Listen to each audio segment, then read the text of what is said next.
Bonjour à toutes et à tous et bienvenue à ce webinaire de l'Observatoire de géopolitique de la chaire Raoul Dandurand à l'UQAM. Le webinaire d'aujourd'hui portera sur la gestion frontalière en temps de pandémie et nous avons le plaisir d'accueillir des professionnels du terrain et des chercheurs pour nous parler de cet enjeu.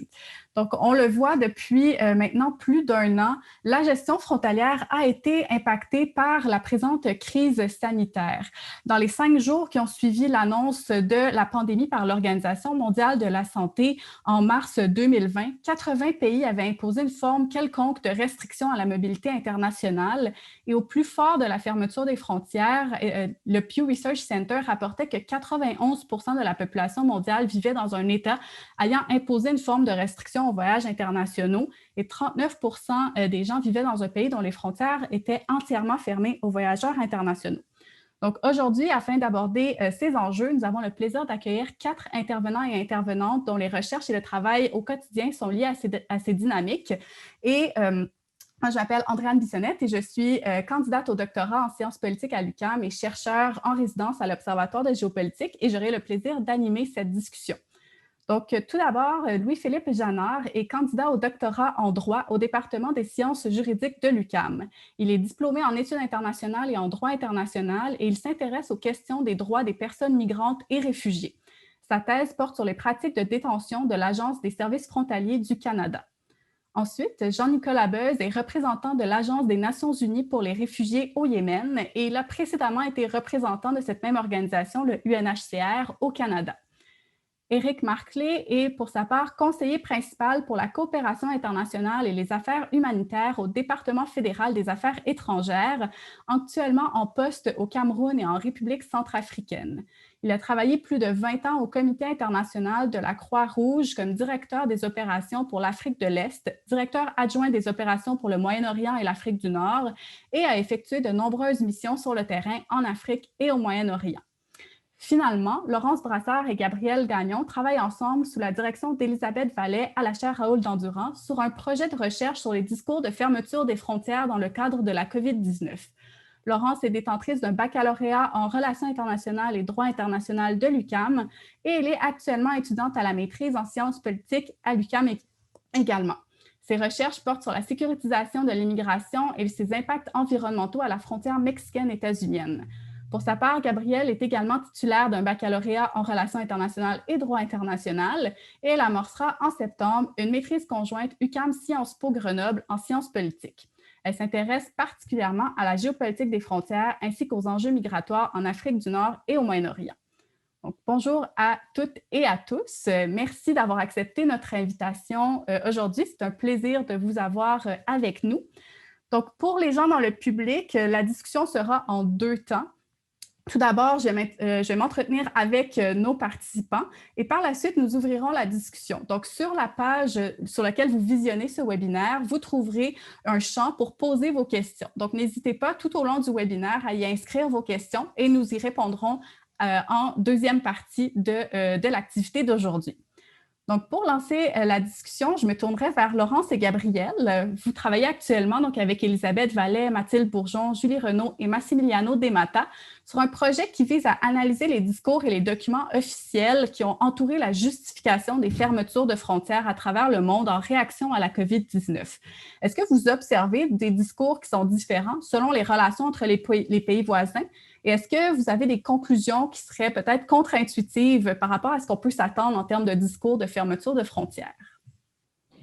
Oui, d'abord, merci Andréane et surtout, merci pour l'invitation. Et pour répondre à la question, oui, tout à fait, on a observé des discours différents selon les relations entre les pays voisins. En fait, bien que la fermeture des frontières ait été en fait une réponse sanitaire, les gouvernements voulant à tout prix éviter un scénario comme celui de l'Italie sur leur territoire, n'en reste que la gestion frontalière a tout de même varié de manière considérable selon les relations entre les pays voisins. Donc, le fait d'ouvrir ses frontières à un pays ou à l'inverse de les fermer a été parfois beaucoup plus lié à des considérations politiques, économiques ou géographiques qu'aux données épidémiologiques en tant que telles.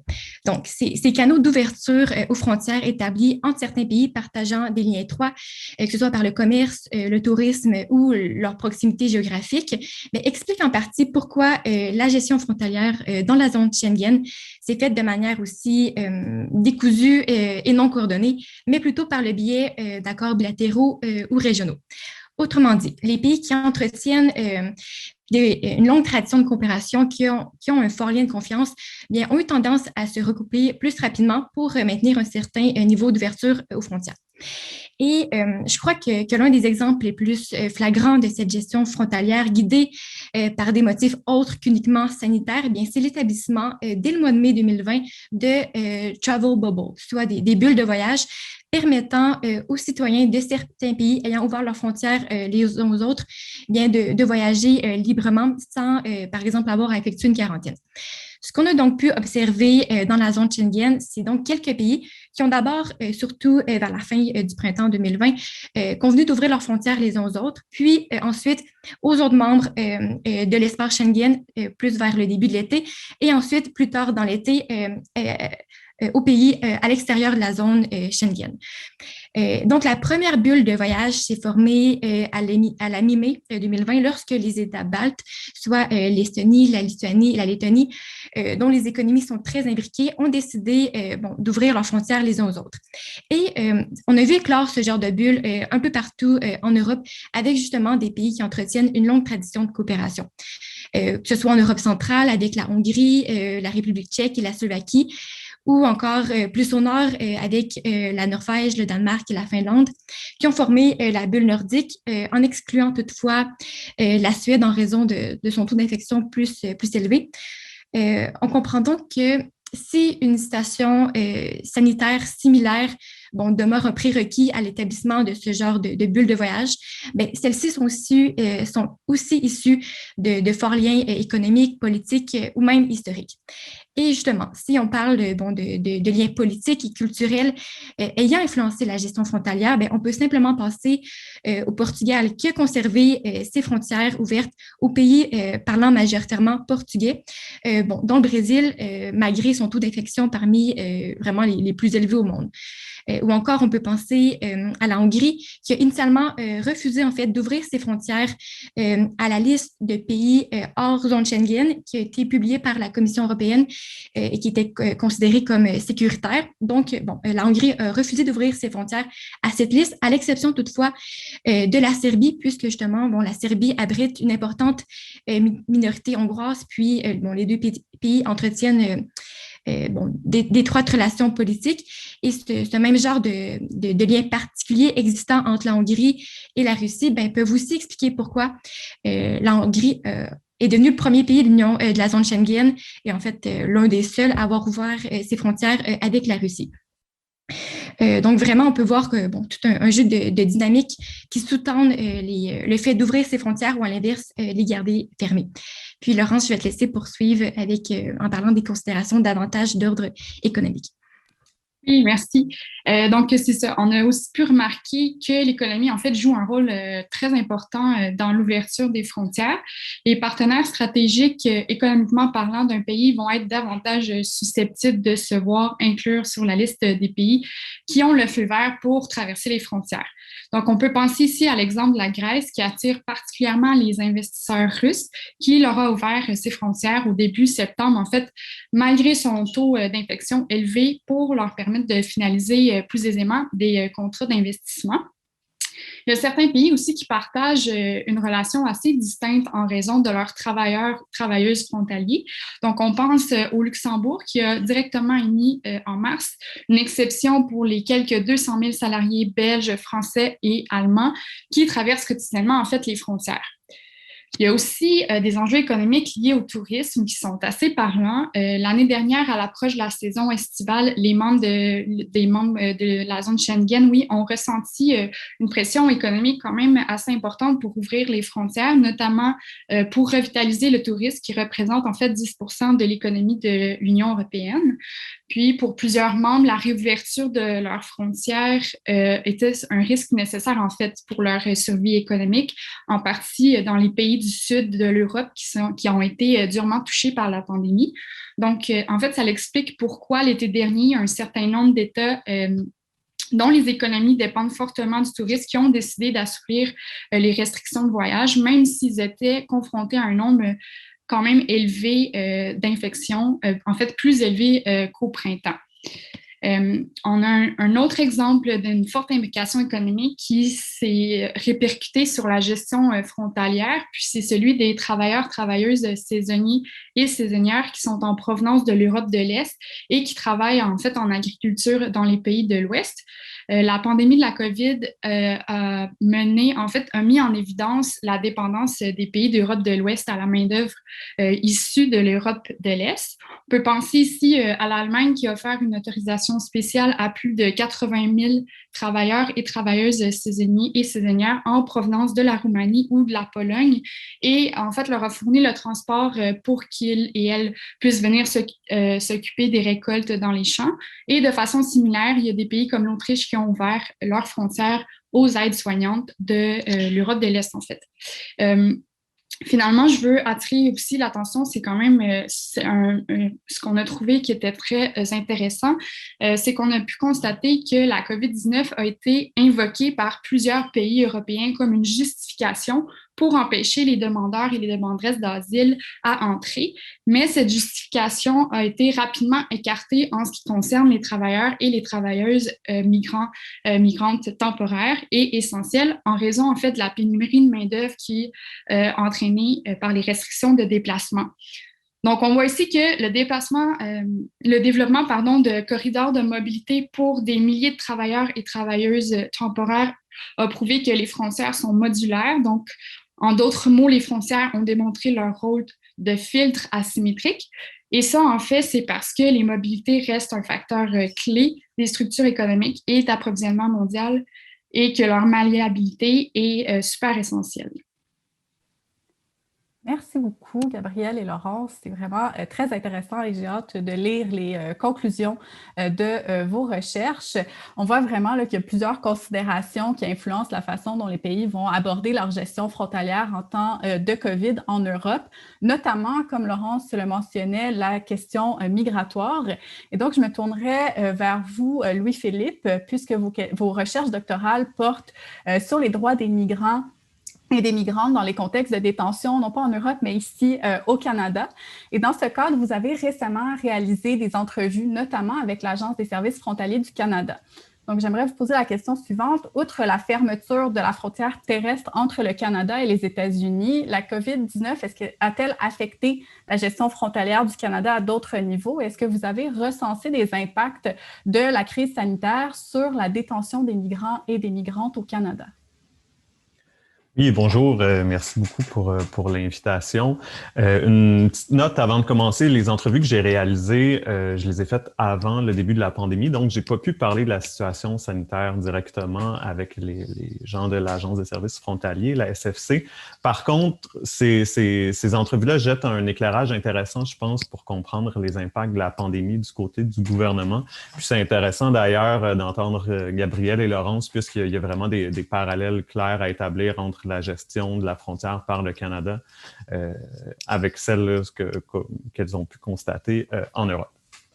Évidemment, la gestion frontalière au Canada a indéniablement été affectée, je dirais, de deux principales façons. La première concerne les personnes qui arrivent au Canada. Puis là, je me concentre principalement sur les arrivées aériennes, si on veut. Le gouvernement fédéral a instauré une interdiction générale pour l'arrivée de personnes non citoyennes au début de la pandémie, avec des exceptions qui ont fluctué au fil des mois de la pandémie. Tout ça a engendré quand même beaucoup de confusion. Ça a donné lieu à des situations problématiques à la frontière, comme des étudiants, des étudiantes étrangères refoulés ou des personnes qui arrivaient avec un visa de résident permanent, mais que pour certaines raisons n'ont pas laissé entrer.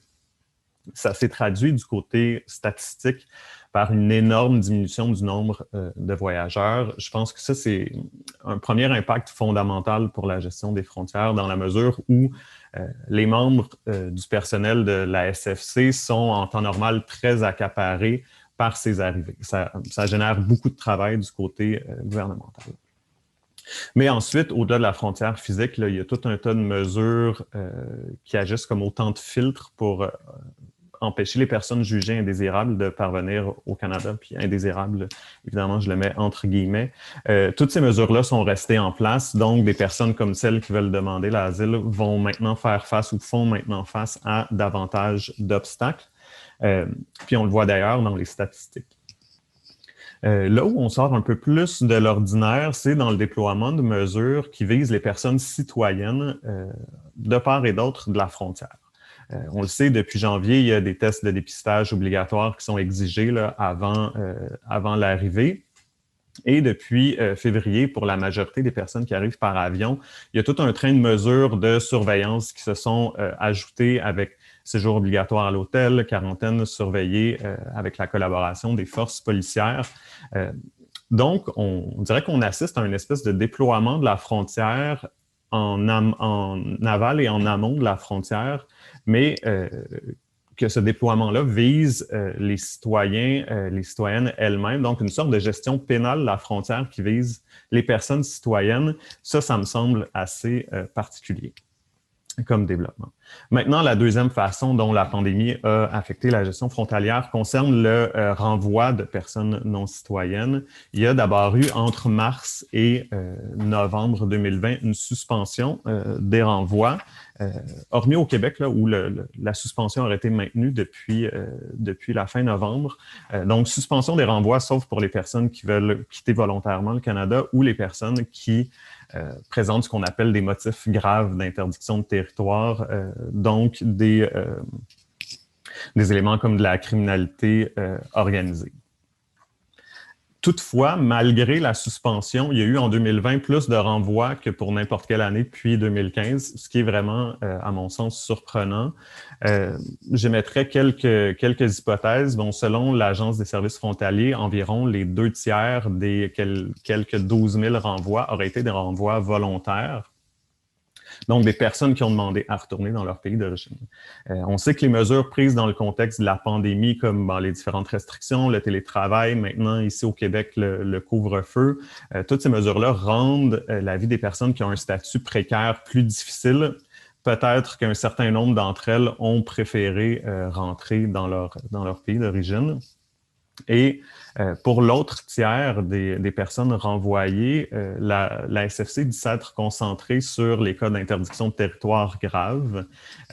Donc, toutes les personnes que j'ai rencontrées pendant ma recherche m'ont dit à quel point leur charge de travail était élevée. Mon hypothèse, c'est que les membres du personnel de la SFC, qui sont normalement accaparés par un grand nombre d'arrivées, ont peut-être redirigé leurs efforts vers les personnes déjà présentes au Canada. Mais ce ne sont pour l'instant, que des hypothèses qui devraient être vérifiées. Évidemment, tous ces changements-là ont eu des impacts importants sur les pratiques de détention au Canada. Dès le départ, donc dès le début de la pandémie, il y a une suspension des visites dans les différents centres de détention gérés par l'agence. Donc, la famille ou les avocats, les avocates ne pouvaient pas aller visiter les personnes détenues, mais aussi les organismes de la société civile qui, normalement, ont accès aux centres de détention, ce qui fait en sorte que l'isolement des personnes détenues est très grand. Il y a rapidement des inquiétudes qui ont été exprimées quant à la difficulté à mettre en place puis à respecter les mesures sanitaires dans les centres de détention. Il y en a un pas loin d'ici, là, à Laval, où des personnes ont entamé une grève de la faim dès la fin mars 2020 pour demander à être libérées. Il y a eu d'autres grèves de la faim plus tôt cette année.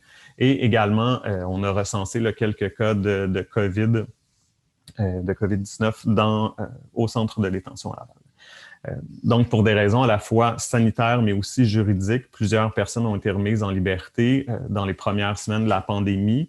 Le tribunal autorise un recours plus grand à ce qu'on appelle les solutions de rechange à la détention en raison de la pandémie. Dans la région de Montréal, ça s'est concrétisé aussi, notamment grâce à l'aide d'organismes communautaires comme Solidarité sans frontières qui ont aidé à mettre sur pied de telles solutions de rechange. Mais sur le plan juridique aussi, la détention doit se justifier en fonction d'un objectif du droit de l'immigration. L'exemple le plus évident étant celui d'effectuer le renvoi. Mais maintenant, avec une suspension des renvois sans possibilité d'effectuer un renvoi, la détention devient plus difficile à justifier.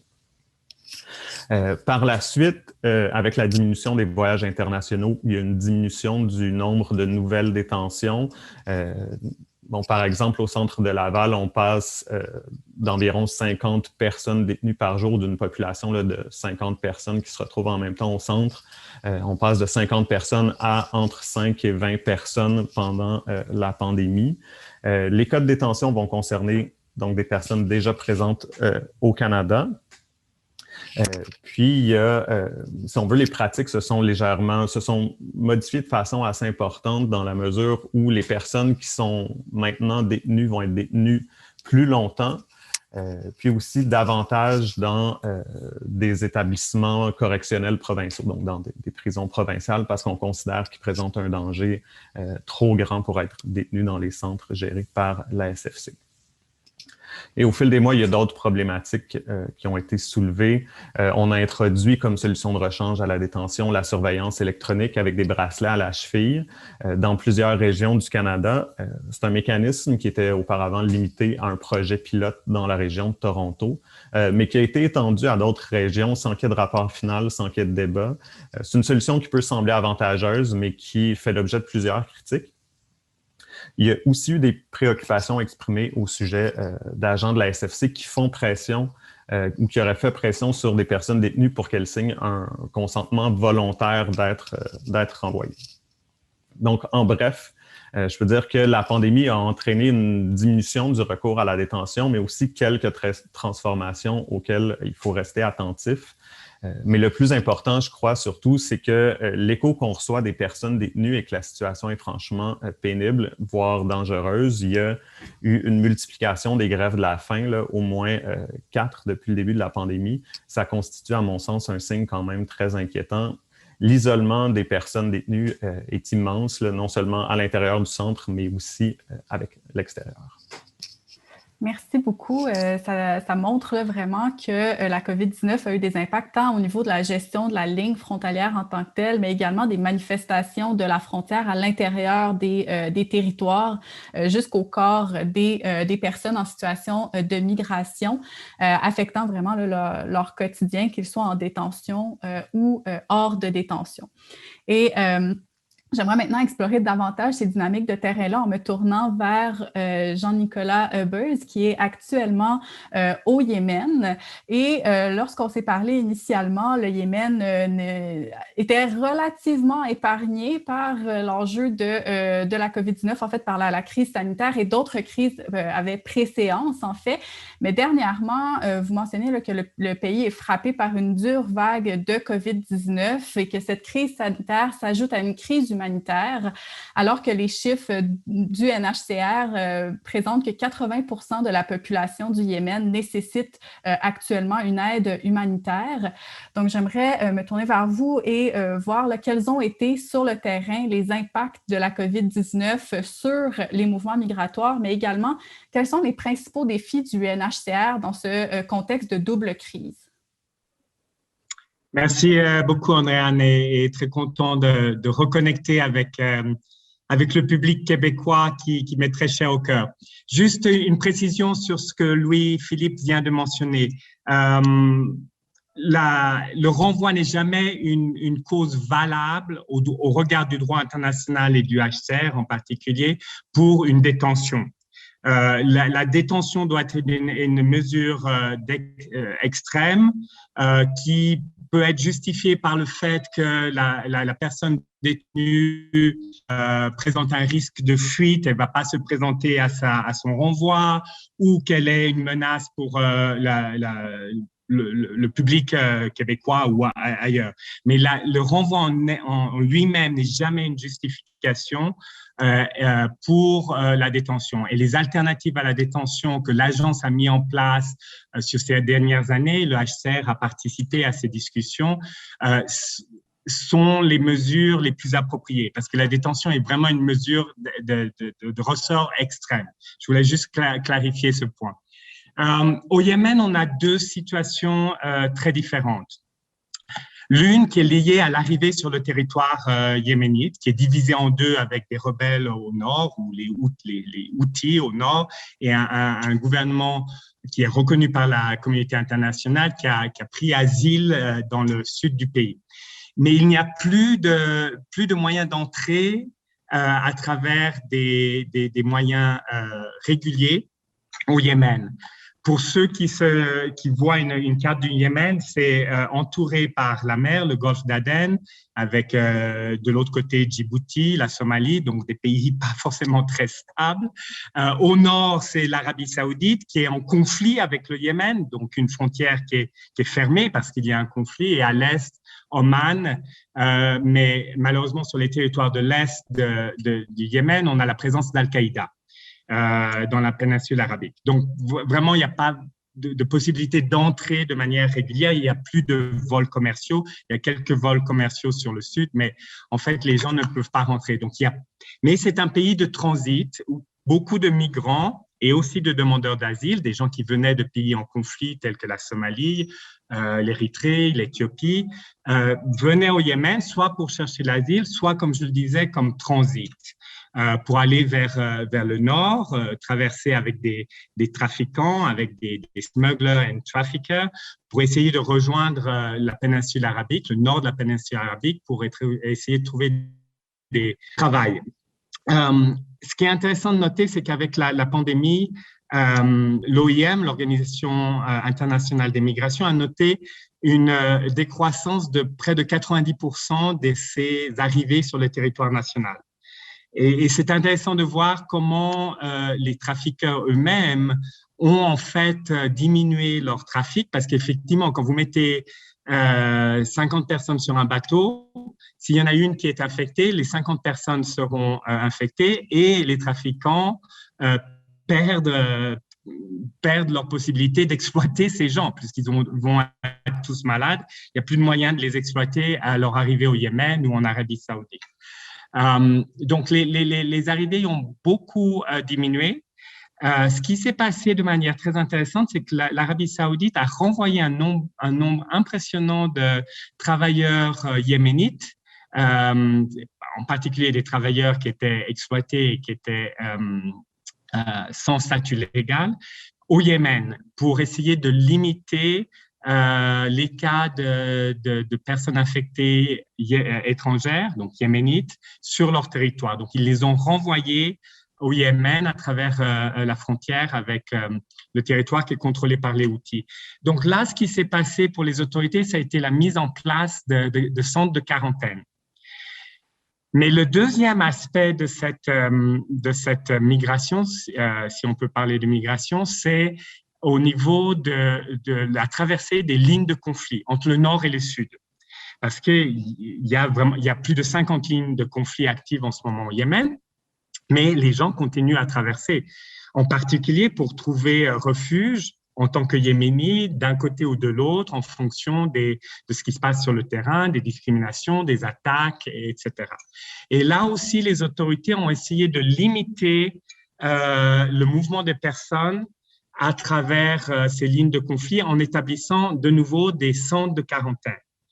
La question principale pour nous, le HCR, l'OIM, l'Organisation des migrations, mais aussi pour les droits de l'homme, c'était que dans un contexte de conflit, comment allions-nous faire pour s'assurer que ce but de santé publique ne tourne pas les centres de quarantaine en centres de détention illégaux, dans lequel les étrangers ou même les Yéménis qui pourraient être vus comme affiliés avec l'ENI seraient détenus sans procès, sans accès à quelques recours possibles, et que ces centres de quarantaine deviennent vraiment des centres de détention, y compris pour le peu de gens qui arrivaient par bateau, depuis Djibouti en particulier, parce que c'était l'excuse, la meilleure excuse possible, sous des prétextes de santé publique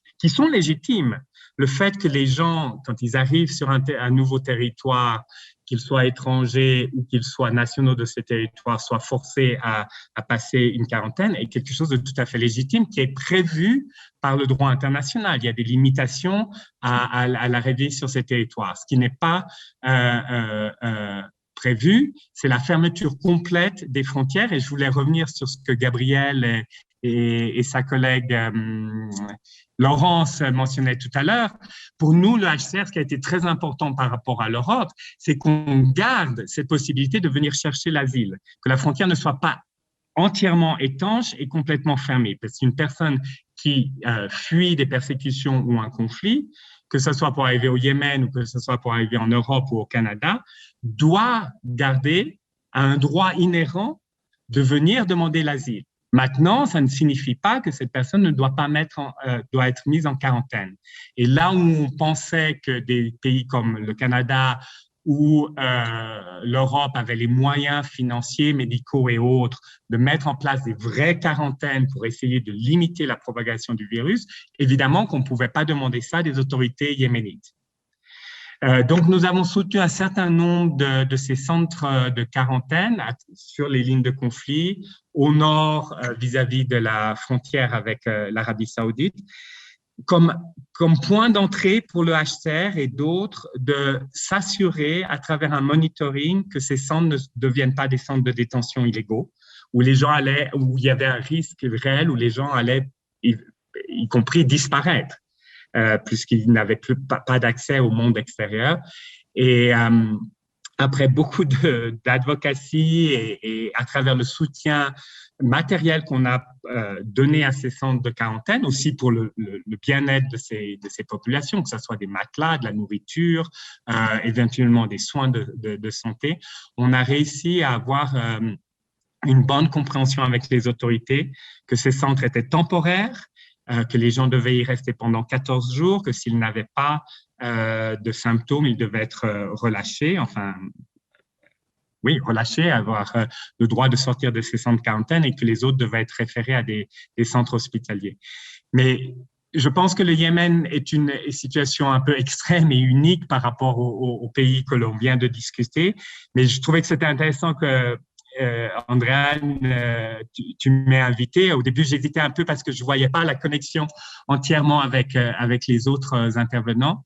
Mais c'est vrai que la question des flux migratoires, non seulement de l'arrivée sur le territoire, mais à l'intérieur d'un territoire, quand il y a un conflit et qu'il faut garantir cette liberté de mouvement pour que les gens puissent se déplacer dans une autre partie du territoire où ils ne vont pas être bombardés, ils ne vont pas être discriminés, etc., est absolument fondamentale et a changé un peu la dynamique et la manière d'appréhender ces questions à cause de la COVID.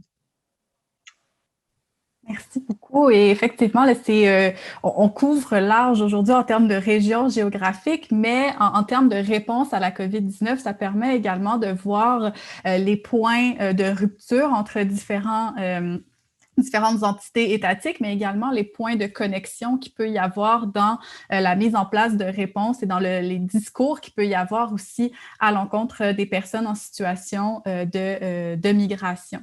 Donc, merci encore d'avoir accepté de nous partager l'expérience du Yémen. Et je me tournais maintenant vers Éric, qui est actuellement sur le terrain également et qui travaille aussi dans le milieu de l'aide humanitaire, mais votre perspective est légèrement différente en ce sens que vous êtes représentant d'un pays donateur et participant également aux interventions sur la base des obligations internationales. Donc, est-ce que vous pourriez nous expliquer un peu la situation spécifique de la COVID-19 en Afrique centrale et est-ce que c'est un problème qui est dominant ou est-ce qu'il y a un décalage, en fait, qui peut être observé entre les besoins réels sur le terrain et les perceptions internationales en termes des défis auxquels vous faites face actuellement? Merci beaucoup Andréane. Et comme mon collègue Jean-Nicolas, je profite aussi de faire un clin d'œil à tous les anciens collègues et à la chaire pour cette invitation et pour l'excellent travail et toutes les réflexions qui sont faites. Toujours plaisir de reconnecter. Clin d'œil aussi au Yémen pour y avoir été en mission pendant un bon moment également. Je vais prendre, il y a deux questions finalement, si on prend le titre gestion des frontières et Covid. Donc, il y a la question sanitaire et humanitaire liée au Covid, d'une part, et la question migratoire et gestion des frontières. Alors, je vais décortiquer les deux et essayer de les remettre ensemble en restant très humble pour encapsuler ces deux questions. L'Afrique, c'est 55 pays, 2000 ethnies, autant de langues, cultures, traditions, une histoire complexe, une histoire politique aussi complexe qui marque encore les systèmes politiques aujourd'hui. Donc, si je prends d'abord l'angle migration, j'aimerais casser un mythe qui est probablement cassé pour beaucoup de personnes, mais si on le regarde depuis le nord occidental, il y a quand même un mythe qui persiste.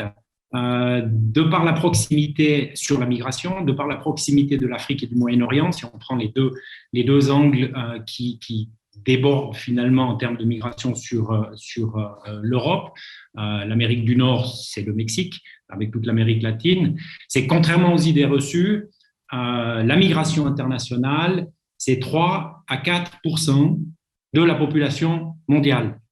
Sur le continent africain, c'est même pas 2% de la population.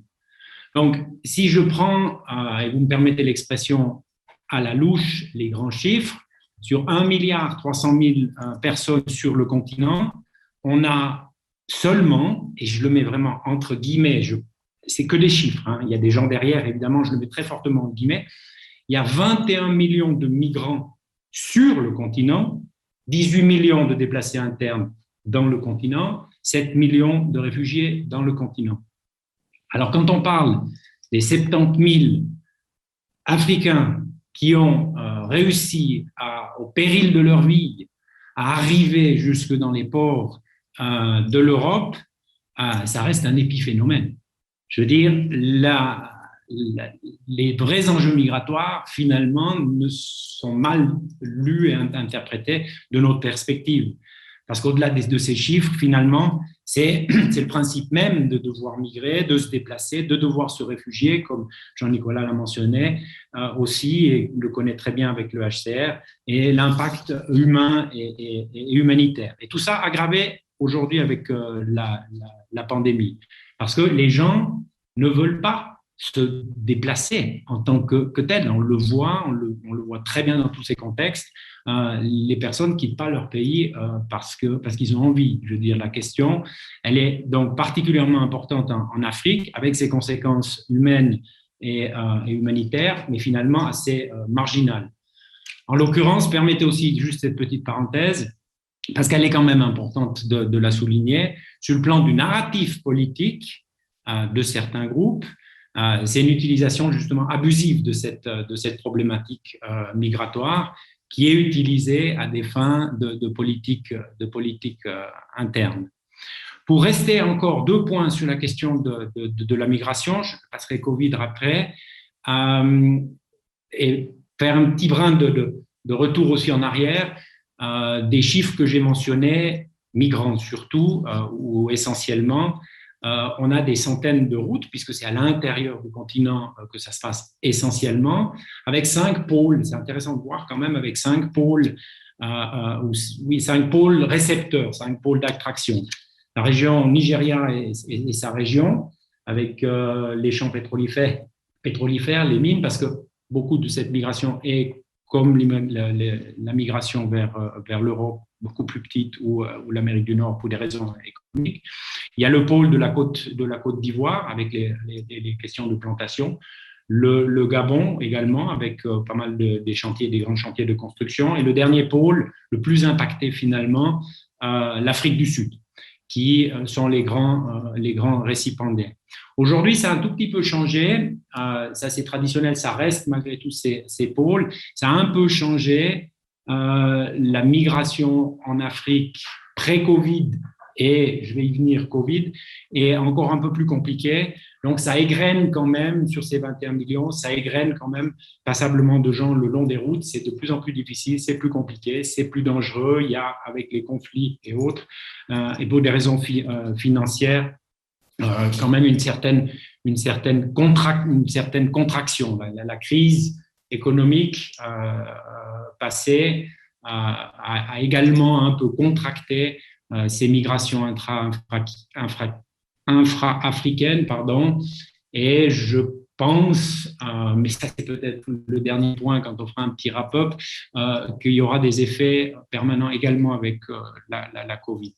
Donc directement liés aussi, trois points que je voudrais essayer de souligner finalement pour répondre un peu plus précisément à la première partie de la question, c'est qu'il y a 3 enjeux majeurs aujourd'hui liés à la migration en Afrique. Un, parce que je considère les réfugiés comme des personnes en mouvement, des personnes qui migrent d'une certaine manière. Donc, Jean-Nicolas ne va certainement pas dire le contraire. C'est la crise des réfugiés. Ça, c'est le problème central. C'est l'Éthiopie, c'est la Centrafrique, c'est la bande sahélienne, c'est la Somalie, c'est le Sud-Soudan. Directement lié à la Covid maintenant, mais nettement moins visible, mais tout autant dévastateur et qui aura des effets à beaucoup plus long terme, c'est le tarissement de ces migrations économiques, c'est la baisse des transferts d'argent. Et ça, personne n'en parle aujourd'hui, mais c'est massif. La Banque mondiale parle de 15 à 20% des remittances. Voilà, transfert d'argent, remittances en anglais, je n'ai pas le mot juste en français, mais 15 à 20% de moins sur les chiffres que je vous ai donnés, c'est 8 à 10 milliards qui ne revient plus dans les pays de départ. Et deuxième élément extrêmement important, préoccupant, c'est l'exode des professionnels. Parce que ça a toujours été un problème et ça continue de l'être, et ça a même été accentué avec les professionnels de la santé qui, eux, peuvent encore voyager, sont même sollicités à voyager. Donc, cette fuite des cerveaux qu'on voit depuis des années et des années se poursuit, c'est même accéléré dans certains secteurs liés au Covid, celui de la santé. Ça affecte le Cameroun, le Ghana ou d'autres pays. Pour le Covid, le deuxième élément, si je prends encore 2 minutes, si vous me donnez encore 2 minutes, deuxième élément sur la question du Covid, relativement rapidement, et je ne peux pas parler une nouvelle fois de l'Afrique, mais il y a une phrase dans l'Économiste du mois d'avril l'année dernière qui m'a frappé. Tout le monde parlait de l'hécatombe du Covid qui va arriver en Afrique. Heureusement, elle n'est pas là, elle n'est pas encore là, j'y reviendrai. Mais la quote, elle était: il y a plus de ministres dans chaque pays de l'Afrique que de respirateurs. Donc, je pense que là, on avait vraiment une photo de la véritable problématique. Plus de ministres que de respirateurs dans les hôpitaux de tous les pays de l'Afrique. Donc, aujourd'hui, le problème, pour répondre à la deuxième partie de la question, le problème aujourd'hui dominant en Afrique, c'est pas encore, et je souligne le encore, c'est pas encore le Covid. C'est la précarité économique, c'est les conflits et leurs conséquences, les infrastructures médicales et le personnel, les maladies pour lesquelles on n'a pas de vaccin, comme le paludisme, ou parce qu'ils sont trop dispendieux, comme les cancers. La question de la gestion des frontières, je ne peux pas y venir sur 55 pays, il y a tellement de frontières, de gestion différentes, mais le point, et je pense que c'est important de le souligner, heureusement, aujourd'hui, on n'a pas de chiffres sur combien il y a de cas, mais heureusement, aujourd'hui, on décède moins du Covid en Afrique. On parle de 80 000 selon l'OMS, 110 000 selon Johns Hopkins, décès en Afrique. La France a passé les 100 000, donc c'est finalement une très bonne nouvelle.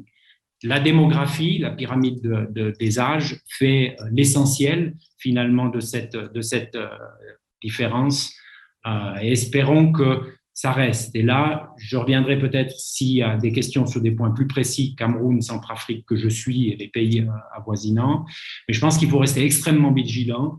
On n'a pas de médecin à ma connaissance autour de la table, mais un médecin vous dira un virus a par définition l'objectif d'évoluer pour être plus transmissible et plus virulent. Je pense qu'il faut rester très, très, très vigilant sur les bases que je viens de donner, quelques bases que je viens de donner par rapport à qu'est-ce qui pourrait se passer à l'avenir encore avec la COVID en Afrique. Merci beaucoup. Merci à toutes et tous pour ces présentations fort complètes et qui présentent très bien tant l'aspect de gestion frontalière que les impacts que ces politiques-là peuvent avoir concrètement, mais également les différences qu'on peut observer entre les régions qui se transposent en termes de à quel point la COVID a été présente dès la première vague ou plutôt lors de la deuxième et troisième vague, voire une vague à venir peut-être comme mentionné dans le cas de l'Afrique. Donc, avant d'ouvrir la période de discussion aux gens qui nous écoutent actuellement, j'aimerais vous entendre rapidement sur une question plus globale et sans vous demander de prédire l'avenir, mais quand même de vous entendre selon vos champs d'expertise spécifiques, à savoir est-ce que ces modifications en termes de gestion frontalière des États qu'on observe durant la COVID-19 et qui ont des conséquences directes, donc comme je mentionnais, sur les populations migrantes, seront en fait un nouveau 11 septembre 2001, en ce sens que est-ce que cet état d'exception de gestion frontalière se transformera en état permanent? Donc, je lancerai peut-être Gabrielle et Laurence et suivre l'ordre de présentation pour vos questions sur cette question. Oui, merci. C'est super intéressant, en fait, comme question parce qu'au cours de la pandémie, on a pu voir un nouveau vocabulaire qui a été développé. Puis, en fait, il y a une modification clairement de nos façons de voyager. On en a parlé un petit peu plus tôt. Il y a les bubble travels qui sont un bon exemple de ce phénomène-là. Puis maintenant, il y a également ce nouveau terme là, qu'on voit de plus en plus qui est le vaccine passport. Le passeport de vaccination, en fait, là, c'est un document qui va prouver que les voyageurs ont été vaccinés contre la COVID-19, qui vont leur permettre de ne pas avoir à se soumettre à la quarantaine puis aux tests nécessaires. Et en Europe, en fait, cette idée de mettre en place un passeport qui a été développé qui s'appelle le Green Passport va permettre aux voyageurs de circuler librement à l'intérieur de la zone. Dans le fond, la documentation de vaccination, c'est pas nouveau. En fait, on peut penser notamment à la fièvre jaune où on doit prouver qu'on a été vacciné. Mais l'aspect majeur qui fait la différence dans cette documentation-là, c'est la composante digitale. Puis, en fait, dans cette nouvelle façon d'envisager un contrôle supplémentaire de façon numérique, on soulève plusieurs questions, en fait, notamment quant à la protection des données privées, à l'accessibilité de ces passeports digitaux-là, en fait, qui demandent à avoir un téléphone intelligent et évidemment l'accès au vaccin à travers le monde parce qu'une preuve de vaccination implique en fait d'être vacciné. Puis ça nous amène à penser aux disparités qui sont déjà super importantes entre les pays du Nord et du Sud global. Puis je pense que ce nouveau processus de vérification-là peut creuser cet écart à certains écarts qui est déjà super important. Il y a Gabrielle qui voulait ajouter un petit point aussi également. Oui, d'abord, merci Andréane. Je pense tellement que c'est une question importante à se poser présentement. Donc, comme ça a été mentionné, le durcissement des frontières s'est parfois vraiment transformé comme une attaque contre le droit d'asile, je pourrais dire. Et tantôt, je disais que la gestion des frontières dans la zone Schengen s'est faite de manière pas du tout coordonnée entre les membres. Eh bien, ça a été un peu la même chose en ce qui concerne les réponses très différentes qui ont été appliquées en matière de demande d'asile et qui illustrent encore une fois le fil que les gouvernements de l'espace Schengen ont été autorisés un peu à placer sur leurs engagements internationaux en pleine pandémie. Il faut dire que la COVID-19 va faire un super prétexte pour certains gouvernements pour renforcer leur contrôle frontalier en transformant parfois leur politique sanitaire en une forme de politique anti-migratoire. Et tout ça, ça s'est répercuté évidemment sur les sauvetages en mer, sur l'augmentation du nombre de refoulements des migrants aux frontières, parfois même fait en connivence avec Frontex, ou sur les trajectoires prises par les migrants qui sont de plus en plus dangereuses. Plus concrètement, on peut penser à l'Italie où Matteo Salvini a profité de la pandémie pour fermer pour la première fois de l'histoire du pays les ports italiens sous prétexte que ça serait devenu des lieux non sécuritaires pour le débarquement des migrants.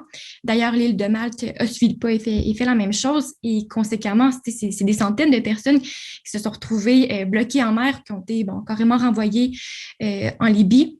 Ou encore, on peut penser à la Hongrie où le premier ministre Viktor Orban a suspendu l'accès des demandeurs d'asile à ces zones de transit aussitôt que le 1er mars, alors qu'il va avoir fermé ses frontières aux non-nationaux 2 semaines plus tard, le 17 mars, si je me trompe bien.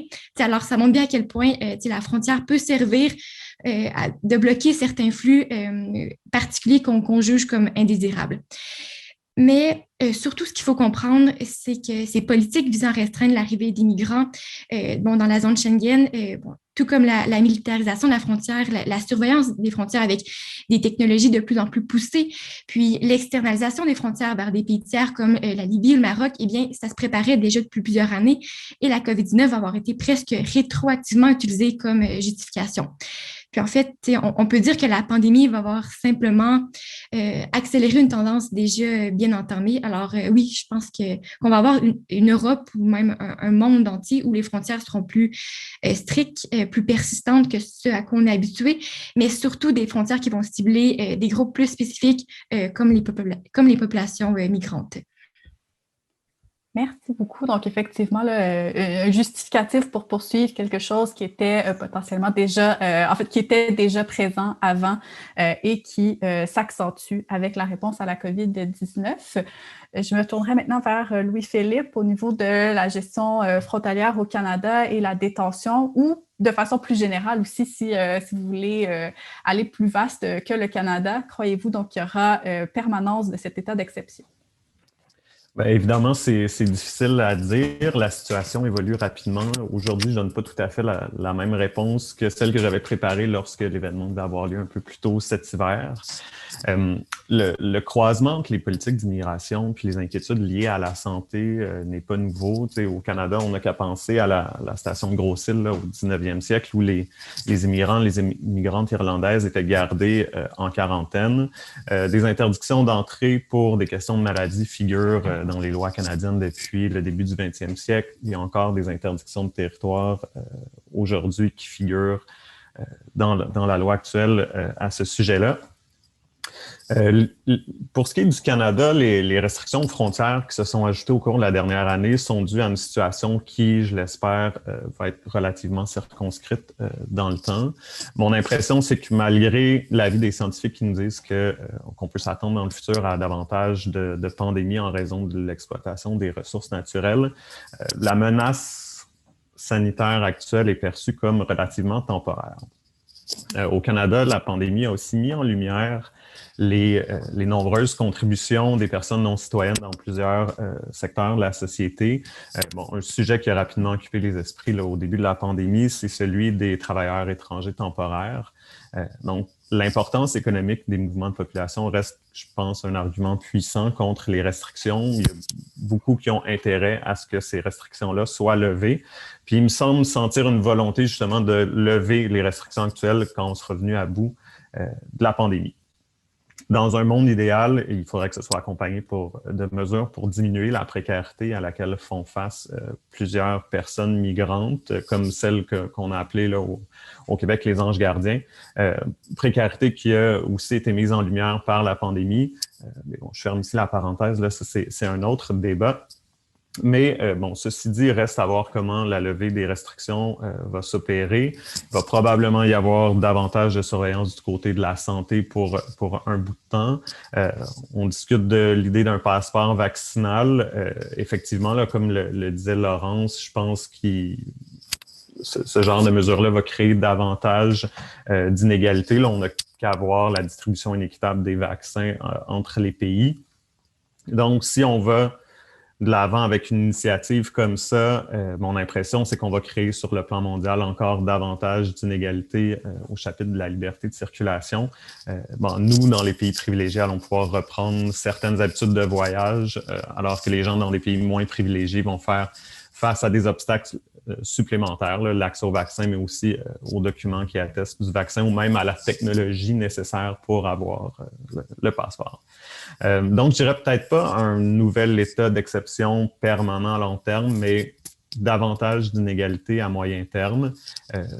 Maintenant, la question qui se pose dans ce cas-là, c'est comment on va faire face à ces inégalités-là par une approche davantage sécuritaire et pénale.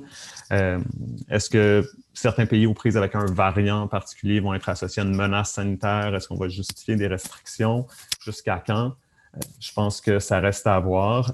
Par contre, une situation qui est préoccupante au Canada, c'est que le gouvernement fédéral, j'ai l'impression, a profité de la crise sanitaire pour fermer le chemin Roxham, donc l'exception à l'entente des tiers pays sûrs qui permettait à des demandeurs d'asile de traverser la frontière de façon irrégulière et de demander l'asile.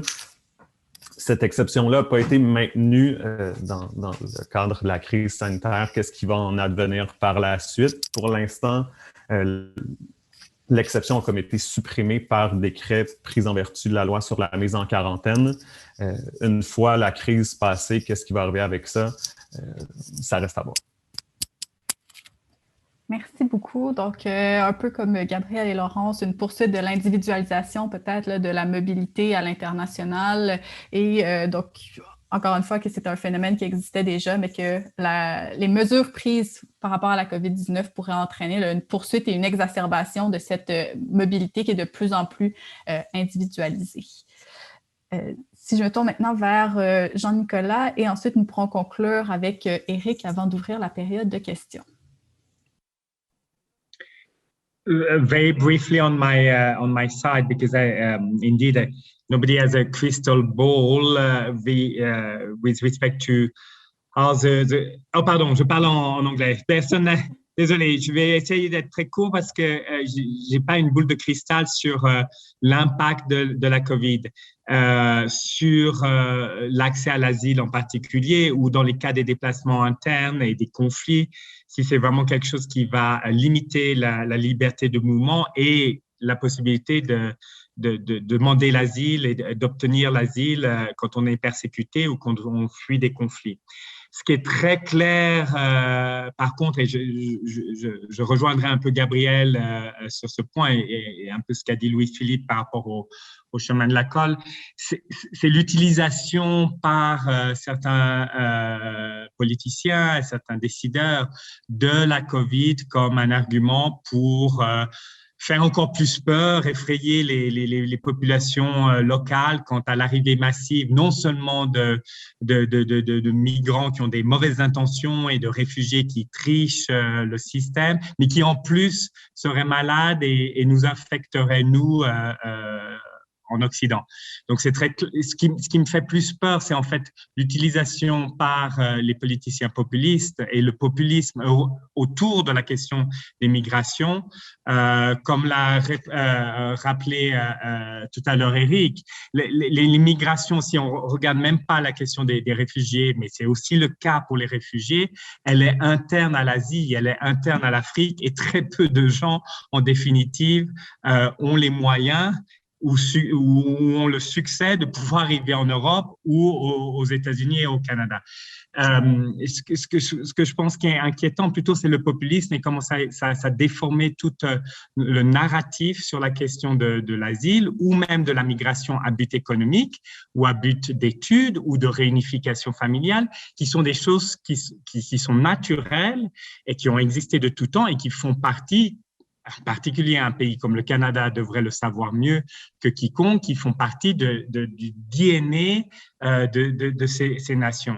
C'est la question, comme l'a dit tout à l'heure Gabriel, de l'utilisation de la frontière comme véritablement un mur où toutes ces questions migratoires doivent être traitées depuis le pays de provenance. ou le pays de transit. On voit très bien ça avec les États-Unis et le Mexique. On voit ça avec l'Europe. La Grande-Bretagne a proposé à un moment de outsourcer la question de l'asile en disant, genre, vous pouvez attendre ailleurs qu'en Grande-Bretagne pour demander l'asile. On ne sait pas très bien où et dans quelles conditions, mais ça, c'est pas forcément leur priorité. C'est ça qui est vraiment inquiétant, et le fait que, comme on avait utilisé le 9/11, la question du soi-disant grand guillemets de la lutte globale contre le terrorisme comme argument pour empêcher les gens de bouger, alors que c'est la nature humaine, et c'est au bénéfice des économies, des politiques, des cultures de tous ces pays qui reçoivent des migrants. Et sur le cas de l'asile, vraiment dénier un droit fondamental que toute personne qui subit des persécutions à cause de sa pensée politique, de son orientation sexuelle, de ses croyances religieuses, etc., ou qui est en train de fuir un conflit, le déni de ce droit fondamental à l'asile, c'est ça, à mon avis, qui est le plus marquant sur ces 10, 15 dernières années. C'était toujours mieux avant, c'est sûr. Et la COVID ne va pas aider. Merci beaucoup. Je vais passer la balle tout de suite à Éric, et ensuite on pourra aller avec vos questions qu'on a reçues pendant cette discussion. Oui, merci. Mais je partage beaucoup de points qui ont été mentionnés, Louis-Philippe en particulier. On a quand même une forte propension à transformer l'exception en quelque chose de permanent. Je veux dire, on est assez bon avec ça, je veux dire, parce qu'on voit ce qui nous arrange, et puis voilà, on teste, on y va. Et puis finalement, des exceptions deviennent des normalités.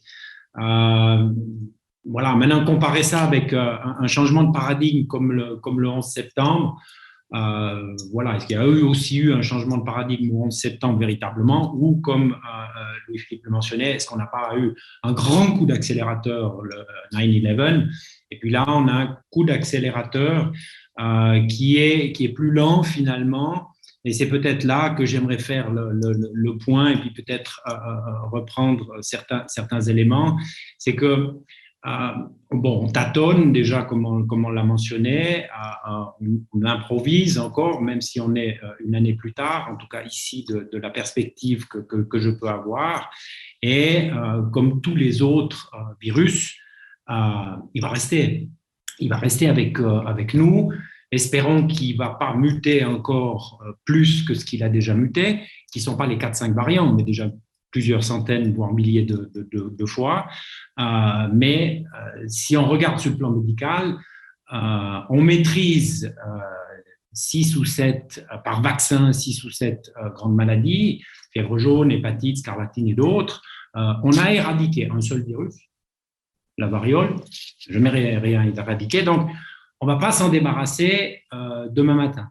Donc je pense qu'il y a des changements qui ont au niveau, et je les prendrai à plusieurs niveaux, des changements au niveau des comportements sociaux d'une part, qui vont pas revenir de sitôt. Prenons simplement l'élément de l'accolade ou de la poignée de main. Je suis pas sûr qu'en faisant des tournées de conférences, en voyant des gens avec notre travail et tout ça, on va revenir à ce genre de choses. Les changements dans le monde du travail, de l'événementiel, dans le monde du tourisme, il y a beaucoup de choses qui changent. Donc, évidemment, les mesures qui ont été temporairement bénéfiques, et comme ça a été dit par mes collègues, temporairement bénéfiques, alors que ça soit sous l'angle populiste, sous l'angle sécuritaire, sous l'angle sanitaire, sous l'angle économique, qui ont été bénéfiques avec une gestion des frontières plus ténue, plus stricte, je crains, vont perdurer.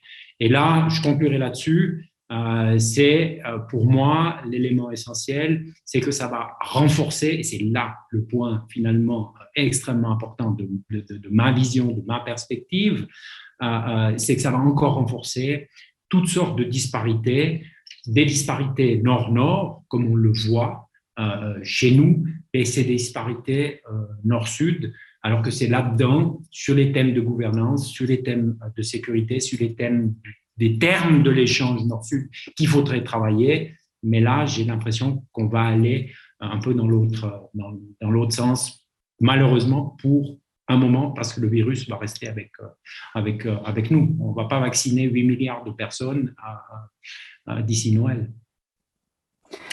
Merci beaucoup. Merci à toutes et tous pour cette discussion qui a vraiment été très intéressante et captivante. Et je pense que vos recherches et votre travail sur le terrain ont suscité beaucoup d'intérêt parce qu'on a plusieurs questions qui nous viennent du public. Donc, on va essayer de répondre au plus de questions possibles dans les 25 minutes qui restent. Donc, ça se peut qu'on n'ait pas le temps là, de répondre à l'ensemble des questions. Mais je lancerai d'abord une question à Louis-Philippe qui va comme suit. Donc, aux États-Unis, durant la pandémie, les centres de détention pour migrants et migrantes non documentés ont interdit les visites de l'extérieur, y compris celles des personnes offrant un soutien juridique aux migrants et migrantes, ont fermé les lieux de réunion à l'intérieur du centre permettant aux détenus des différents blocs de communiquer et ont finalement enfermé dans leurs cellules les migrants et migrantes ayant pris part à des grèves de la faim. Donc, la question qu'on aimerait vous poser est, est-ce qu'on a observé des mesures similaires dans les centres de détention au Canada? Oui, merci pour la question. Oui, il y a certaines mesures similaires. Évidemment, ce qui est l'accès aux informations sur ce qui se passe à l'intérieur des centres est parfois difficile à obtenir, mais oui, il y a une suspension des visites de l'extérieur, que ce soit les membres de la famille, que ce soit les avocates, avocats. Dans la région de Montréal, il y a certains organismes qui ont une entente avec l'agence pour aller offrir du soutien, notamment de l'information juridique aux personnes détenues. Donc, les visites en personne sont suspendues. C'est toujours possible de le faire par téléphone. Donc, ils ont accès à un certain service, mais ils n'ont pas accès au contact humain, si on veut. À l'intérieur du centre, je crois qu'il y a quand même beaucoup d'isolement. Je ne sais pas de quelle façon ça fonctionne exactement. Je pense que quand il y a des nouveaux cas qui arrivent, en fait, quand il y a des personnes qui sont détenues puis qui arrivent au centre, ils vont être isolés pendant 14 jours en isolement cellulaire, si on veut, donc vraiment aucun contact, même avec les autres personnes détenues. Donc oui, c'est ça qu'il y a des mesures relativement similaires. Merci beaucoup. Je pense que le fait que les lieux de détention, tant aux États-Unis qu'au Canada, ce soient des lieux qui soient très fermés et où il y a peu de personnes qui puissent arriver, là, entraîne quand même beaucoup d'intérêt à savoir qu'est-ce qui se passe derrière ces murs fermés-là. Donc, vos recherches sont très intéressantes sur ça et ouvrent un peu la porte là, vers ce monde-là qui est moins visible. Je me tournerai ensuite vers Jean-Nicolas et Éric parce que nous avons reçu une question qui porte davantage sur les questions humanitaires. Donc, je vous adresserai la question à vous deux, mais si Laurence, Gabriel et Louis-Philippe, vous voulez intervenir également, n'hésitez pas. Donc, la question est la suivante. Qu'est-ce que cette pandémie nous enseigne sur la dimension géopolitique de la santé publique? Est-ce que les humanitaires devraient pouvoir intégrer dans leurs assistances médicales des vaccins afin de pouvoir eux aussi protéger les plus vulnérables, notamment dans les zones hors d'accès pour les autorités?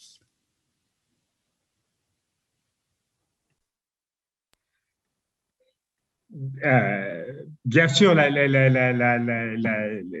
en termes de santé publique, on essaye toujours d'aller auprès des populations les plus vulnérables, les plus éloignées des centres urbains, puisqu'on sait très bien, il y a beaucoup d'études qui ont montré ça, que si on veut vraiment protéger une population contre des maladies communicable disease qui se communiquent facilement entre êtres humains, il faut aller auprès de ces populations les plus éloignées des centres de santé et pour lesquelles l'accès aux soins de qualité est un problème.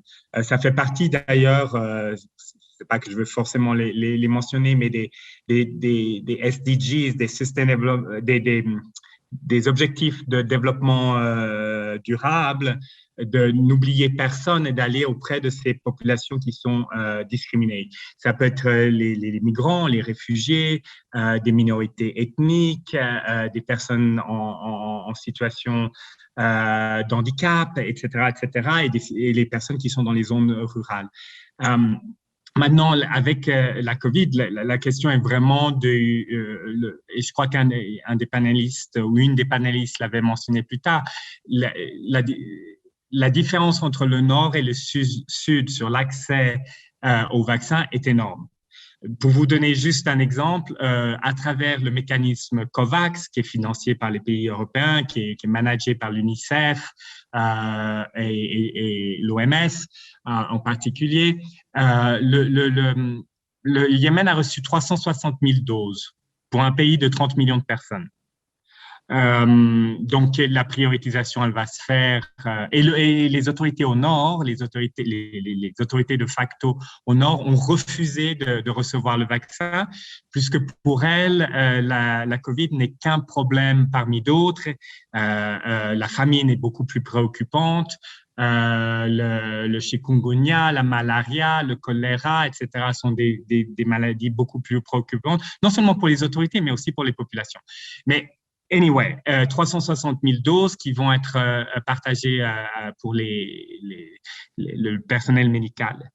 Une chose que je trouve très intéressante, c'est qu'au sein de l'humanitaire, on a beaucoup parlé de la vaccination, en particulier des populations réfugiées, qui est quelque chose de fondamental, puisqu'effectivement, ils sont dans une situation précaire avec peu d'accès aux soins médicaux.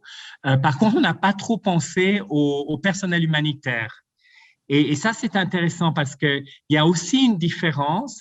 En Europe, aux États-Unis, au Canada, les médecins, les gens qui ont des fonctions qui les obligent à être en contact physique permanent avec des populations à risque, ont été les premières à être vaccinées.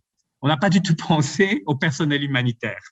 Et on est un petit groupe ici, je ne sais pas comment ça se passe, Eric, au Cameroun, où on essaye de se battre en se disant, si on veut continuer dans des conditions sur notre travail humanitaire, il faut qu'on puisse vacciner nos staffs, et en particulier nos staffs nationaux, qui sont exposés parce qu'ils vivent dans ces communautés et parce qu'ils continuent à travailler et pour lesquels il y a peu d'opportunités de recevoir dans des pays comme le Yémen des qualités de soins dans le cas où malheureusement ils tomberaient malades.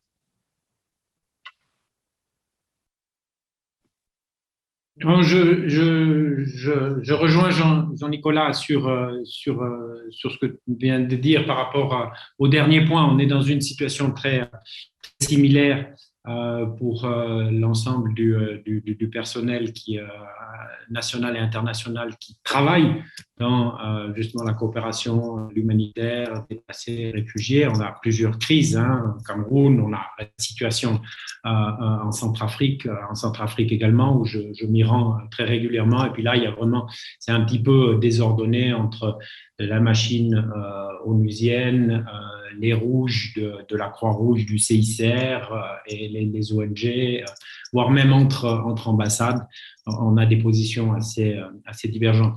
Mais ça, quelque part, ça me pose, en tout cas personnellement, moins de questions ou de problèmes. Il faut quand même remettre aussi en perspective l'ampleur de la problématique.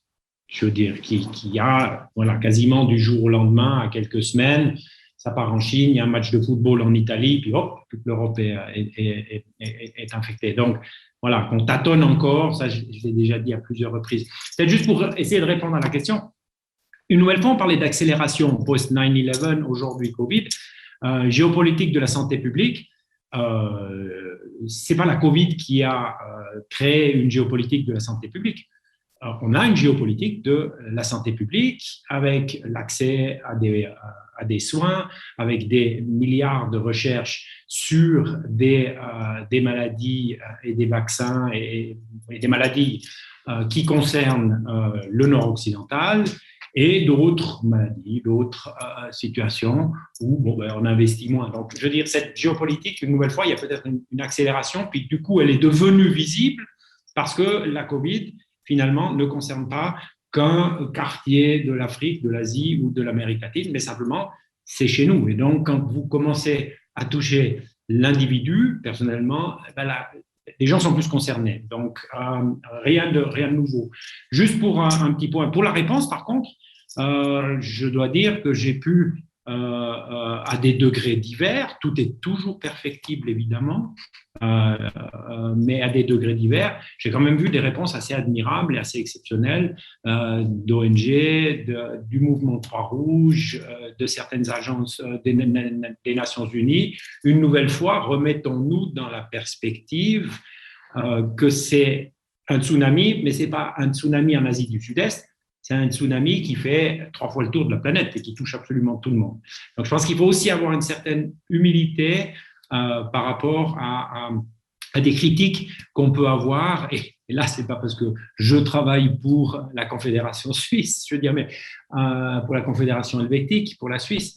Mais attention aussi un tout petit peu, j'aimerais pas être forcément ministre de la Santé ou gouverneur dans une telle ou telle province en Afrique ou au Yémen ou ailleurs pour gérer ce genre de problématique. Donc, il y a aussi toute une série de belles réponses qui ont pu être données et je suis convaincu, malgré tout, des gens qui ont pu être sauvés. Donc, j'essaye encore de voir le verre à moitié plein, même si les glissements négatifs sont assez importants finalement.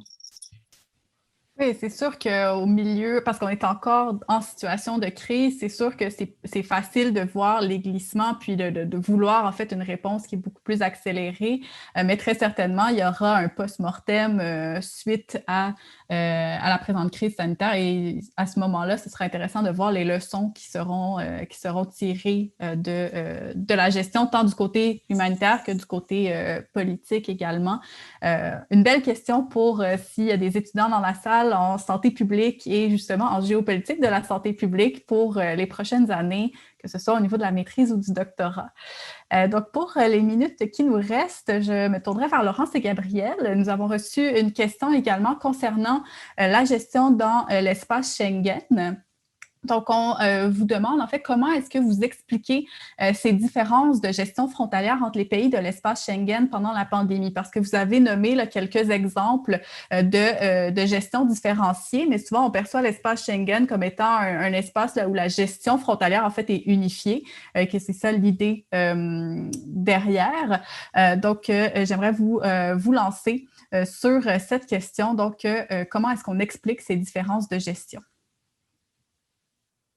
Oui, je peux y aller assez brièvement.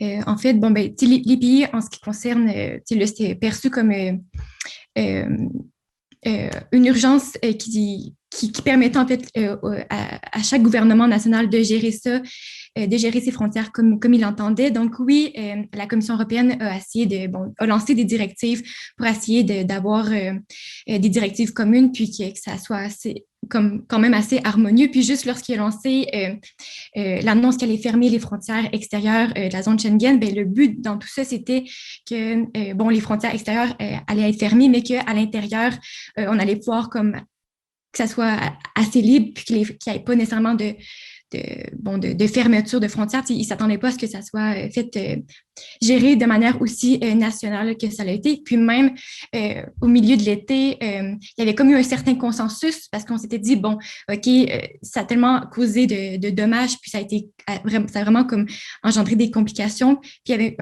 avait eu un certain consensus entre les pays de la zone Schengen de, OK, s'il y a une deuxième vague, on va essayer de se coordonner, puis de gérer ça de manière à ce qu'on n'ait pas à refermer les frontières. Puis comme qu'on a vu, ça a recommencé. Puis c'est vraiment un réflexe comme d'une des premières choses, OK, on voit le nombre de cas augmenter. Tout de suite, c'est une des premières mesures qui est entraînée. Puis, mais sinon, comme on le dit, nous, on a essayé d'identifier, de séparer les mesures selon des variables. Puis, donc, on aurait comme la variable vraiment comme économique, variable plus politique, diplomatique, culturelle. Puis il y a aussi un élément qu'on ne peut parler, mais il y a aussi, qui est important, c'est l'élément de la réciprocité, dans le sens que si j'ouvre à un autre pays, ben, j'attends qu'en retour, le pays m'accorde les mêmes un peu préférences plutôt. Puis comme la France l'avait dit à ses collègues membres de la zone Schengen, si vous vous imposez une quarantaine à mes nationaux, ben, attendez-vous à ce que je fasse la même chose en retour, ou même l'Espagne avait refusé d'ouvrir ses frontières au Maroc puis à l'Algérie parce que lorsque la zone Schengen a pu ouvrir ses frontières extérieures à d'autres pays, ces deux pays-là étaient sur la liste, mais à ce moment-là, ces deux pays-là refusaient d'ouvrir leurs frontières aux citoyens espagnols. Donc, en retour, l'Espagne avait refusé d'ouvrir ses frontières à ces pays. Donc, je ne sais pas si je réponds à la question. Je ne sais pas si, Laurence, tu voulais poursuivre. Ben non, en fait, juste tout simplement pour répondre à la question pourquoi la gestion frontalière a été différente par rapport justement à normalement ce qui se passe dans la zone Schengen, c'est en fait ce qu'on essaie de comprendre en étudiant le phénomène, parce que la zone Schengen, au final, aurait permis une certaine coordination normalement et une gestion plus efficace de la pandémie. Donc, c'est dans cette idée-là que nous, on a commencé à étudier les dynamiques qui se passaient, parce qu'on ne comprenait pas en fait pourquoi justement on avait, parce que la zone Schengen, comme Gabriel le disait, c'est pour les frontières extérieures, c'est très coordonné. Mais quand on arrive aux frontières intérieures, c'est beaucoup plus difficile de coordonner les frontières. Donc, c'est à ce moment-là qu'on s'est posé la question, puis qu'on a commencé à vouloir étudier le phénomène, simplement parce que la zone Schengen, normalement, aurait permis une meilleure coordination, puis aurait fait en sorte que les pays puissent s'organiser entre eux de façon beaucoup plus collaborative. Merci. Donc, pour la réponse finale à cette question, il faudra attendre la publication donc, de Laurence, Gabriel et l'équipe de recherche. Donc, nous partagerons le tout, bien sûr, sur les réseaux sociaux de la chaire. Peut-être pour conclure très rapidement, 1 minute par personne, on a eu une question un peu plus large sur l'optimisation de la gestion frontalière. Il est peut-être un peu tôt pour se lancer dans cette grande question, mais en 1 minute, si vous pouviez identifier soit une politique ou un aspect d'une réponse qui serait soit à changer ou à reprendre pour une future crise, quelle serait-elle? Peut-être commencer avec Louis-Philippe? Oui, c'est une excellente question. J'essaie de me concentrer sur la situation au Canada. Il y a eu justement une prise de conscience de l'importance de la contribution économique, mais aussi sociale là, de plusieurs personnes non citoyennes qui vivent dans des situations de précarité. Le Québec puis le Canada ont mis en place des programmes de régularisation des statuts, si on veut, ou ce serait peut-être plus exact de dire certaines voies d'accès à la résidence permanente pour certains groupes de personnes migrantes à statut précaire. Ce serait de s'en inspirer pour prolonger la réflexion au-delà de la crise sanitaire, puis peut-être de remettre en question le paradigme de la mobilité qu'on tend à préférer à l'immigration permanente, justement parce que la mobilité crée plein de situations de précarité, plein de situations difficiles pour des gens qui, on le voit très bien, là, contribuent de façon très importante là, dans plusieurs secteurs de la société. Là, on n'a qu'à penser aux gens qui sont arrivés par le chemin Roxham, qui étaient présentés comme des fraudeurs ou des gens qui prennent la place des autres, mais qui finalement ont travaillé comme préposés aux bénéficiaires dans les CHSLD ici, dans les centres de soins pour personnes âgées. Donc, il y a peut-être eu un bon réflexe, un bon début de réponse, mais la réflexion doit se poursuivre dans ce sens-là. Merci. Je vais aller dans l'ordre que je vous vois. Donc, Jean-Nicolas.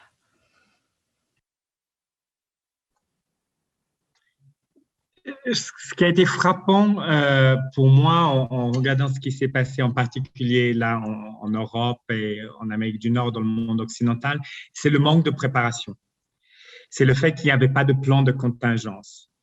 La question de ces virus, de ces maladies transmissibles d'être humain à être humain qui voyagent très rapidement du fait même qu'on est un monde complètement interconnecté, et n'est pas du tout une question nouvelle.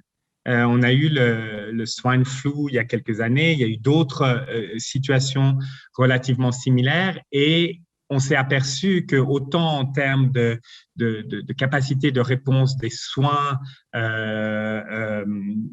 des hôpitaux publics, des masques, des choses vraiment totalement basiques, nos pays n'étaient absolument pas préparés, n'avaient aucun plan de contingence. Maintenant, je pense que vis-à-vis des mouvements migratoires et de l'asile en particulier, c'est encore plus surprenant parce que des flux migratoires soudains, que ce soit le chemin de la colle, que ce soit les Salvadoriens, Honduriens qui arrivent au Mexique et qui cherchent à traverser sur l'Amérique, que ce soit en Europe, des situations comme qui ont été provoquées par le conflit en Syrie, l'arrivée massive à travers la Turquie et la Grèce. Ce ne sont pas des phénomènes nouveaux. Et on se rend compte que nos démocraties qui ont en plus les moyens financiers, je suis tout à fait d'accord avec Eric que j'aimerais pas être dans les chaussures d'un ministre de la Santé publique en Afrique ou au Yémen, c'est absolument clair. Mais pour nos sociétés, le degré d'impréparation par rapport à ces questions sont un peu, enfin, me laisse pantois. Et là, on rejoint le côté, ce qu'on a discuté tout à l'heure, le populisme, et c'est comment ces épiphénomènes servent à renforcer un narratif populiste anti beaucoup de choses, anti-réfugiés, anti-migrants, anti-étrangers, etc. Et c'est là où, je ne suis pas du tout un conspirationniste, mais c'est là où on se dit quand même, pourquoi on n'arrive pas à faire mieux? Et c'est là aussi on se demande la question de la démocratie, à quel point la démocratie marche. Parce que nous sommes ceux qui devrions demander des comptes à nos dirigeants sur ces questions-là. Je pense que beaucoup de gens sont prêts à donner asile, même durant une pandémie telle que la COVID, à une femme qui a été violée ou à une personne qui est en train de fuir des tortures à cause de son opinion politique, sexuelle ou autre. Et on n'arrive pas. On n'arrive pas à préparer nos sociétés à ce genre de situations qui sont, sorry, mais qui sont assez banales en définitive. Merci. Merci. Gabrielle et Laurence en 1 minute et on conclura avec Eric. Oui, je peux y aller. En fait, je veux dire que je suis vraiment d'accord avec tout ce qui a été dit. Moi, je pourrais peut-être seulement apporter le petit point que j'ai trouvé intéressant pendant nos recherches, c'est-à-dire l'exemple du Portugal, qui, contrairement à ses pays voisins qui ont comme fermé leurs frontières ou qui ont suspendu tout le processus de demande d'asile, le Portugal, pour répondre justement à la crise sanitaire, a vraiment été dans l'autre direction. Au lieu de restreindre les droits pour contenir la pandémie, bien, il a plutôt offert justement aux migrants et aux demandeurs d'asile l'accès aux soins de santé. Puis, je pense vraiment que, en tout cas, c'était un bel exemple, puis que la réponse devrait aller vraiment comme dans ce sens-là. Puis, en ce qui concerne plus la zone Schengen, je pense que la Commission européenne plutôt devrait se doter comme de plus grands moyens pour être capable de mieux régir les réponses que les gouvernements peuvent eux-mêmes appliquer. Là, ouais. J'ai rien à ajouter. Tout a été dit pour 1 minute. Merci. Eric, pour le mot de la fin. Non, j'ose pas prendre vraiment le mot de la fin. Je partage aussi beaucoup. Peut-être en très brève réponse à 2 éléments qui ont été dits des collègues. Je partage l'élément de préparation, mais de là où je suis assis, donc d'une administration, attention, c'est un coût. Donc on peut être prêt à tout être bétonné dans tous les sens, mais les citoyens, les citoyennes vont devoir passer à la caisse pour pouvoir avoir ces États qui sont surpréparés à tout. Donc, juste, je ne sais pas jusqu'à quel point on doit être préparé. Je ferai mon mot de la fin peut-être avec un peu utopique, un peu une image d'Épinal. On laisse de côté la sécurisation de la migration, de la sécurisation de cette géopolitique de la santé, et on essaye de garder ces mouvements extraordinaires de solidarité qu'on a vus, ces mouvements de décélération. On avait quasiment de l'enthousiasme au début en disant oui, mais le jour d'après, l'après-Covid, on va moins voyager. On pourrait garder cette solidarité qui est là, parce qu'elle a fonctionné, elle fonctionne encore dans beaucoup de cas. Donc, gardons cette solidarité, gardons cette vision de décélérer peut-être un peu, et essayons de tasser de côté ces questions de sécurisation ou sécurisation, dépendant si vous le dites depuis l'Europe ou depuis le Canada. Merci. Merci beaucoup à toutes et tous pour d'avoir été avec nous aujourd'hui. C'était vraiment très enrichissant comme table ronde. J'espère que les gens qui nous ont écoutés ont été aussi intéressés et passionnés que moi de vous entendre aujourd'hui. Donc, merci d'avoir passé cette heure et demie avec nous, d'avoir partagé vos expériences tant de terrain que de recherche, et j'espère que ça l'a inspiré certaines personnes, dont des étudiants, soit à aborder ces enjeux-là dans leurs travaux de recherche ou à s'intéresser à l'aspect humanitaire, donc après leurs études. Donc, si les enjeux de politique américaine et de gestion frontalière vous intéressent, je prends un petit moment pour faire la promotion de 2 activités à venir à la chaire Raoul Dandurand. Donc, d'abord, le 29 avril, l'Observatoire sur les États-Unis organise une table ronde sur les 100 jours de l'administration Biden. Et de notre côté, avec l'Observatoire de géopolitique, on se retrouve le 3 juin, toujours à 12h30, pour le dernier webinaire de la session qui portera sur la gestion transfrontalière des enjeux de santé. Donc, on va aborder encore un peu la question de la COVID-19, mais également de façon beaucoup plus générale les enjeux de santé en Amérique du Nord, donc la frontière canado-américaine et la frontière mexicaine-états-unienne. Donc, c'est ce qui conclut notre discussion d'aujourd'hui. Merci beaucoup à tous nos intervenants et intervenantes d'avoir pris le temps d'être avec nous, et merci à vous à la maison d'avoir passé cette heure et demie avec nous. Merci.